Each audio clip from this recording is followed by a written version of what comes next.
Hey guys, we're going to be checking out the UI performance here for the Nexus 5 on the left versus the Galaxy S5 on the right. Now both these devices are running the latest version of Android to date, that is of course KitKat 4.4.2.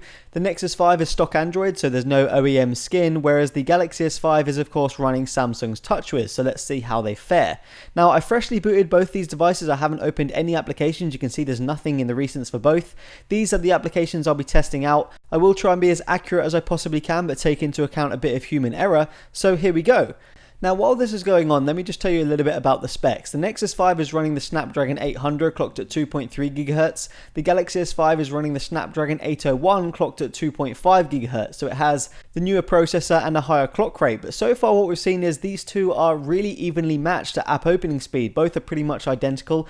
Facebook was the only area where the Galaxy S5 was quite a way in front, and I'm not quite sure why that is. That may be due to network activity, but I don't quite know. I did test it more than once, and every time the Galaxy S5 did win.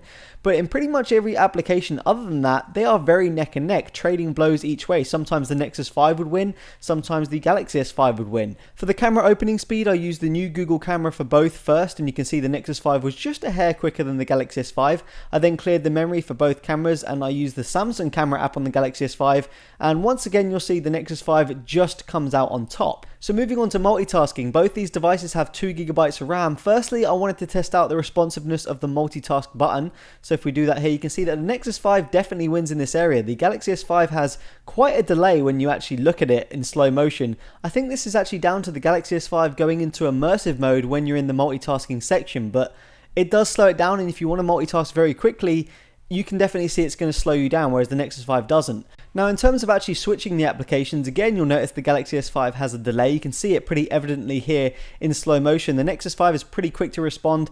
Again, the Galaxy S5 having that delay when the status bar disappears and reappears.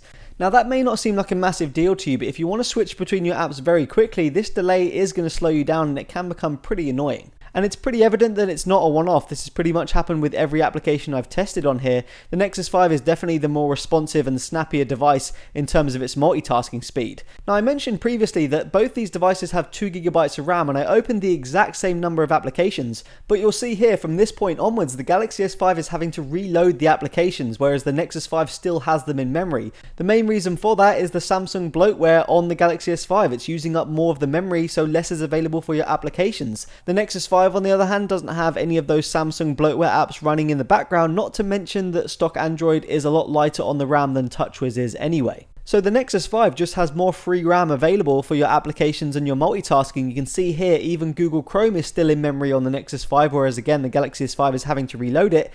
It's only when you get to the very end of the list that the Nexus 5 is having to reload the application. So in terms of the raw app opening speed, there really wasn't much between these two devices. Both are very quick in that department. In terms of the general UI, I would say the Nexus 5 has a slight edge over the Galaxy S5. It just feels that little bit more fluid, that little bit more responsive at opening menus and doing the small things. And when you kind of add all those things up, it does make a difference. It's hard to actually put your finger on it, but when you've got both devices in your hands at the same time and you play with them, you can definitely see that the Nexus 5 is the more snappy device, and sometimes that TouchWiz lag still rears its ugly head, especially in the gallery here. Now by no means is the Galaxy S5 slow, it's not. It definitely is a very quick device and a major improvement over what we had on the Galaxy S4, but it still doesn't quite match that experience you get on stock Android, especially in the multitasking department. So yeah, let me know what you guys think. Peace out.